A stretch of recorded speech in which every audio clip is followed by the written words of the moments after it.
Tonight, the Fed rides to the rescue of a major financial institution on the brink of collapse. Meanwhile, President Bush predicts the economy will bounce back and cautions against too much government intervention. I'm Katie Couric. Also tonight, Americans living in homes worth a lot less than they paid for them. How some lenders are pressuring appraisers to inflate prices. We're blackmailed. Saving time at the airport. A new plan has families in one line, expert travelers in another. And the amazing story of a dog teaching a boy to speak in Steve Hartman's Assignment America.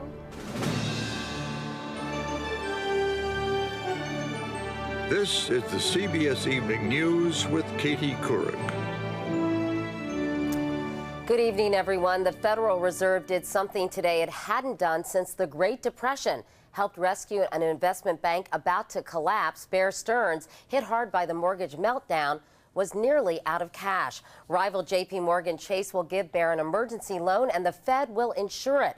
All day long, investors were dumping Bear shares, leading a huge sell-off on Wall Street. The Dow closed down nearly 200 points. For weeks, there had been whispers of trouble at Bear Stearns. By today's opening bell, it was a full-blown alarm. The 85-year-old investment bank was on the brink of a liquidity crisis. The danger of Bear Stearns having a liquidity crisis is that they can be quickly out of business. Bear Stearns is heavily invested in complex financial instruments tied to risky subprime mortgages. As fears grew that the value of these investments could plummet, other firms stopped pumping new money into Bear Stearns, or they cashed out. Just days ago, CEO Alan Schwartz insisted Bear was in good shape. Then people will sell first and ask questions later.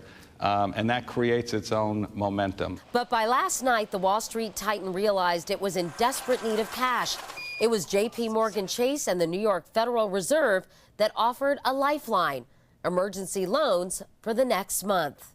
If they hadn't, this would have been a domino which would have probably caused other firms to go under as well. But the rescue did nothing to keep Bear Stearns stock from falling more than 40% today, with one stock analyst predicting it could soon be worthless. Now from the New York Stock Exchange, Art Cashin, Director of Floor Operations for UBS Financial Services. What would have happened, Art, if the Fed hadn't stepped in and taken such a dramatic action? Well, I don't know that we have enough details to be sure, but clearly for the Fed to kind of step out of character and do this unusual step, they must have felt whatever would have happened would have been somewhat disastrous for the general marketplace. Was the fallout in the stock market the result of this news about Bear Stearns? Very much so. And it was that not so much that they got the money, but where they got it from the Fed, and that gave it a sense of urgency and maybe emergency. And finally, what does this say about the health of our financial institutions? Well, the difficulty is in a relationship, and even in a financial relationship, trust is very important. And when trust is shaken, it takes a while to get it back. So I'm sure there'll be meetings over the weekend of all the big bankers and maybe the Treasury and the Fed. I don't know what magic bullet they will find. This doesn't go away quickly. This will take several days to get straightened out. All right, Art Cashin. Art, thank you very much. My pleasure. Thanks, Katie. Meanwhile, investors looking for safety have been driving oil prices to record highs, but not today. Today, they took profits and oil fell 12 cents to just over $110 a barrel. But gasoline hit another record high, a nationwide average of $3.28 a gallon. With high energy prices and a housing slump, the president said today it is a tough time for the economy, but he expects it to bounce back. Here's Jim Axelrod. Today, President Bush acknowledged the U.S. economy is ailing. Our economy obviously is going through a tough time. But his prescription, don't do too much.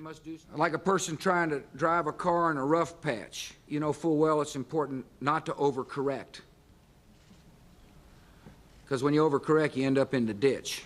In fact, he unveiled no new solutions, asking for time to let his $150 billion in taxpayer rebates stimulate the economy, for his tax cuts to be made permanent, and prescribing a large dose of positive thinking. In the long run, I'm confident that our economy will continue to grow because the foundation is solid. It almost seemed as if he's growing a little bit out of touch. Economist Mark Zandi is looking at a mountain of distressing facts. 63,000 jobs lost in February, the most in 5 years. home foreclosures jumping 60% and bank seizures more than doubling from the year before. And Zandi says now is not the time to be hands-off. 99% of the time, you don't want government involved in the marketplace. The 1% of the time that you do want it involved, you want it there quickly and aggressively, and this feels like that 1%. Then there are the everyday price hikes. Milk's up 18% in a year, eggs 35%, and a gallon of gas 64 cents. Asked by a journalist about rising prices today, food prices are also rising very fast. Mr. Bush offered a little empathy. And it's a difficult period for our folks at the pump. And there's no quick fix. But not much else. Anyway, I'm going to dodge the rest of your question. Thank you for your time. While the president isn't proposing anything new, the Fed is expected to take some action next week. Another interest rate cut, a half, maybe 3/4 of a point on Tuesday. Katie? Jim Axelrod reporting from the White House tonight. Now to presidential politics. Michigan Democrats agreed today to push for a primary revote probably on June 3rd. Like Florida, Michigan was stripped of its delegates for holding its first primary too early. Meanwhile, Barack Obama, in a written statement, condemned racially charged remarks made by his pastor, the Reverend Jeremiah Wright. Dean Reynolds has that story.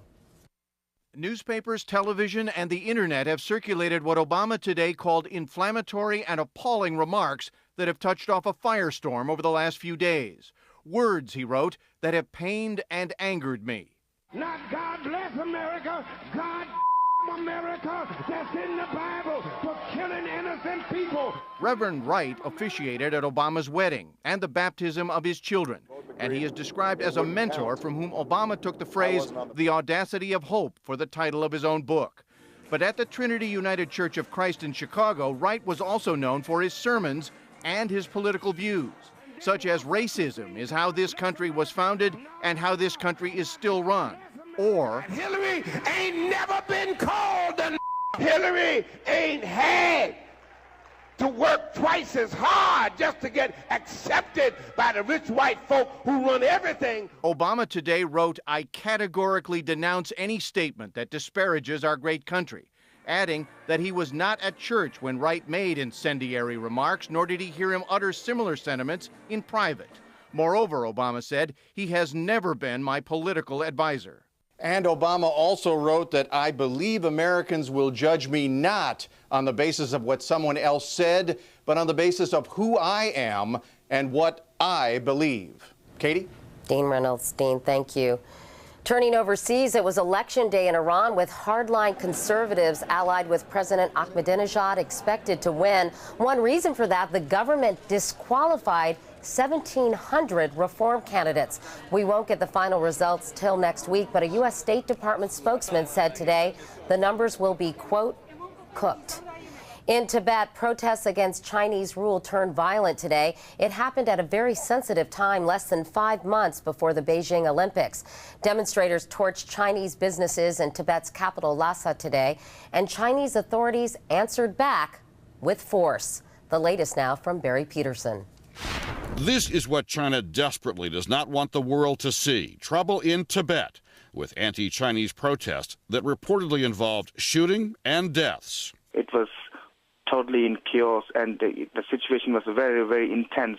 There were like smoke everywhere, cars burning, shops burning, protesting monks. The Chinese invaded Tibet in 1950, claiming it as a Chinese province. An unsuccessful monks' uprising in 1959 led the Dalai Lama to flee to India. And it was in India this week that Tibetan monks and their sympathizers were arrested during marches commemorating the 1959 uprising. Don't give up the fight! China fears such protests will mar the Beijing Olympics this coming August, prompting angry comments earlier this week from China's foreign ministry. We will strongly oppose any attempt to split Tibet from China, he said. Two things are sure. Tibetan sympathizers across the world will demand even more loudly that the Chinese leave, and China will respond by clamping down even harder inside Tibet. Barry Peterson, CBS News, Beijing. There's more CBS News ahead, including long lines and short tempers. The government has a plan to speed you through airport security. But will it fly? Up next, is your home worth what the appraiser says it is? We'll expose a shady practice that's costing homeowners a bundle.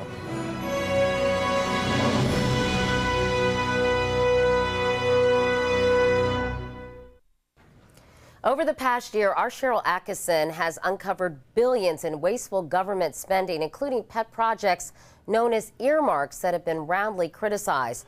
But last night, a Senate bill to ban earmarks for 1 year was overwhelmingly defeated, even though the 3 presidential candidates supported it. Tonight, Cheryl looks at another practice that is costing people a lot of money: inflating home appraisals. It's a numbers game that's left thousands living in homes that are not worth what they're paying for them. Here's tonight's Follow the Money report.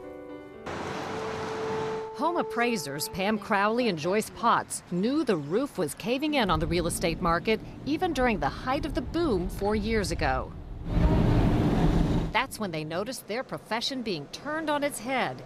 Instead of letting them do their job and figure what a home was worth, bankers and realtors started telling them what dollar number to hit. The appraiser is not to accept any orders where it's predetermined what the value should be. Most everyone wants a high appraisal. Buyers pay less cash down. Banks make more money on bigger sales. But it's the appraiser who's supposed to be fiercely independent to keep things honest. But more and more, appraisers have been told that to get hired, they have to guarantee a high appraisal sight unseen. One lender emails appraisers, "I need at least $210,000. Another writes, "I want to know if we can hit a value of $280,000. Some lenders even send out blatant mass emails, putting appraisers in a bidding war. To 77 appraisers for a home in Arizona, whoever can provide the highest appraisal will receive the deal. We're blackmailed. Those who don't play ball lose work. Whoever can provide the highest will receive the deal. Those that are honest get run out of business. We didn't have to look far to see the fallout. Joyce Potts took us to this tiny house in disrepair. A mortgage broker was shopping to get a high appraisal. The owners don't want to be identified. What was the number they wanted you to appraise this house at? Well, it started at 210. Then he says, what about 175? How about 150? Can you get 150? Potts turned down the job, but while we were there, another appraiser arrived on the case. He decided not to look at the house with us there. Records are confidential, so we don't know if he ended up appraising the property. So many appraisers have felt pressured to give inflated home values. 10,000 of them signed a petition hoping to get federal regulators to act. Now under scrutiny, bankers and lenders are starting to adopt new rules to ensure independent, reliable appraisals. It's not in a lender's best interest to have an inflated appraisal. To the extent that that was taking place, lenders want to see that corrected. The changes are too late for many, including Crowley, who's lost her appraisal business, and for people struggling to make inflated payments on a house that's not worth what they owe. Cheryl Atkinson, CBS News, Orlando, Florida. And coming up next, you'd probably like lines like this to go away. Well, it just might happen, and we'll show you why next. Soaring fuel prices are sending airfares sky high. United Airlines just raised its prices by as much as $50 for a round-trip ticket, and Continental today matched that increase. Besides money, air travel costs time and requires lots of patience. Last year, more than 838 million passengers passed through U.S. airport security. Not all at once, of course. It only seemed that way. But a new program is trying to ease congestion by putting some passengers on the fast track. Ben Tracy shows us how it works. Frequent flyers know air travel comes with lots of baggage. Flying today is kind of a pain in the you-know-what. Boarding pass and your ID out, ready to go, please. Long security lines, short tempers. We've been in line a long time. Those who can fly through security. I kind of know what I'm doing and I'm always running late. Others loaded down with carry-ons of every kind. Bye-bye. Liz Sanders is heading to Dallas. We're here to travel, and just because you have kids, you shouldn't give up your ability to travel. With or without kids, travelers need patience. Last year, the maximum security line wait at major U.S. airports was at least 38 minutes. 89 minutes in Los Angeles, 120 at New York's JFK, 150 in Denver. It's unpleasant. So the TSA has been trying something new in Salt Lake City and Denver, separating passengers based on how long it takes them to get through security. It's called the Black Diamond Program. 3 lines based on expertise, just like on the ski slopes. Green line for families, blue line for casual travelers, and Black Diamond for those who can zip right through. There's a Black Diamond lane down on the far right-hand side if you'd like to join that line. How happy are you that all the families and the kids are far over there? Wonderful. With this new approach, passengers get to decide which level of traveler they are. Nobody is forced into the family line. But the folks running security say most travelers are choosing correctly, and that's cut wait times here in Salt Lake City by 35%. That's 6 minutes, and it makes a difference. It's been much calmer for passengers. They don't feel, again, that anxiety. Liz Sanders was just happy to be out of the way. And it doesn't inconvenience other travelers who might be able to get through faster than we do. TSA is expanding the program to 6 more airports soon, including Boston next week. While not everyone is sold on the idea, it seems slower to me than normal, yeah. TSA hopes passengers will eventually get on board. Ben Tracy, CBS News, Salt Lake City. And up next, Me and You and a Dog Named Boo. Steve Hartman's Assignment America. Finally tonight, silence may be golden, but not far from New York City, there's a young boy who's discovered something even more precious: speaking. Here's Steve Hartman's Assignment America. Clang, clang, rattle, bing, bang, gonna make my noise all day. Come on, sing. Every kid in Penny Weezer's first grade special needs class is capable of making noise. Mark Oliveri has just chosen not to. Noise all day. Lovely little guy, seemed, happy to be in school, and he was not talking. How are we going to crack this? It's actually not uncommon for some kids to clam up at school. It's called selective mutism. But this was different. How was school? Nothing. According to Mark's mom, April, he didn't talk at home either. Where would you like to go today? Nothing. Not ever. For 6 years? 6 years, and nary a peep, even though the doctors could find nothing medically wrong with the child. Everyone was at wit's end. Until one day last December, when Mark came home from school looking like he was about to burst. So I look at Mark and I say, Mark, do you want to tell me something? And out comes, boo! That's right, boo. And my husband and I are just like, boo! Hi, girlfriend. April says her son spilled more words in that 1 minute than he had in his entire lifetime. And pretty much all of them about Boo. Hi, Boo. Hi. Boo, the dog. All right, he's coming in. That day in December, and twice a month since, Miss Weezer brought in this Delta Society therapy dog. Sit, Boo. Boo did a few tricks. He's glad to see you. Got a few pets, and stayed for story time. By adult standards, it really wasn't anything worth running home about. But in the mind of this first grader, there was something about this dog that got him to open up. Since then, April says, he's hardly shut up, which is fine by her. I love you. I love you. It's great. Because no one knows for sure why Mark wasn't talking in the first place, it's hard to say for sure why he's starting now. Okay. In fact, some experts have questioned how a dog could possibly work such magic. I love you. To which folks here reply, those experts don't know Boo.